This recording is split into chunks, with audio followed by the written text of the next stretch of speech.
Hey, what's going on, guys? Dave here, and welcome to QC Dads. On this channel, we discuss some of the latest technology going on in the world. In today's video, I want to talk to you guys about the M1 processor on these new Macs, and I want to kind of touch on those who are kind of on the fence about picking up these new laptops or even the Mac Mini in terms of some of the things that you may want to consider before picking this guy up.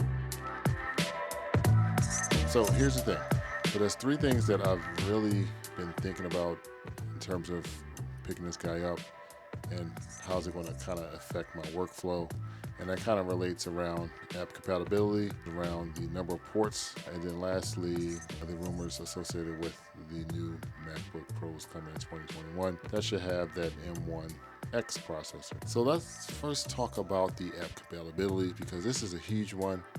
And for me, I kind of think of workflow, and for the most part, the majority of the apps, it seems like they'll work on the M1 Max, except for my Lumix Tether app that I use to control my camera from my computer. There's a good chance you can actually see the reflection off my monitor onto my glasses, but I use that a lot. It allows me to get a sharp focus with my G9 Lumix Panasonic camera, since the autofocus on Panasonics is so-so. It works, but it's not the best. It's not Sony quality, but don't want to spend $3,000 on an A7S3R or whatever it's called, but it's like $3,000 plus, almost $4,000 if you want to get that good autofocus. But with that said, the compatibility is huge, and it's really something that I really rely on when it comes to my workflow. And I think upgrading to this laptop is really going to slow me down, and I just don't want that. I want to keep things efficient and fast when I'm creating content. Now, a lot of the reviews that I've seen is the outcome has been pretty positive. So that has really excited me.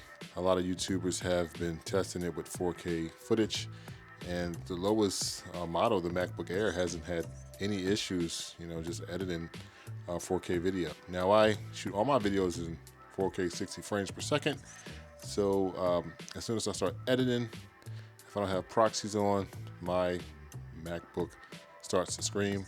I have a 2016 MacBook Pro 15-inch. Pretty much it's pretty much spec'd out, minus the hard drive, but I have the dedicated graphics card, and this guy still starts to scream when I start to record or start to edit 4K video at 60 frames per second. One of the other things that you may want to consider is how much this guy is going to cost. I'm guessing this is like a positive. I'm guessing this one is going to be a lot cheaper than these Intel-based machines that we've been purchasing for the last many years. Just kind of looking at the price point these laptops that we currently have. So I'm really excited to see what the price point is when it relates to these devices and these laptops itself. Also, another thing that's kind of been holding me back is these MacBook laptops that have the M1 only have 2 USB-C ports. I currently have 4. Now, keep in mind, for the most part, I only use 2. One for, plugging up to my external hard drive, and then the second one I normally use to plug in to my monitor. But when you're spending this kind of money, you kind of want to future-proof yourself. So I would like to have 4 ports.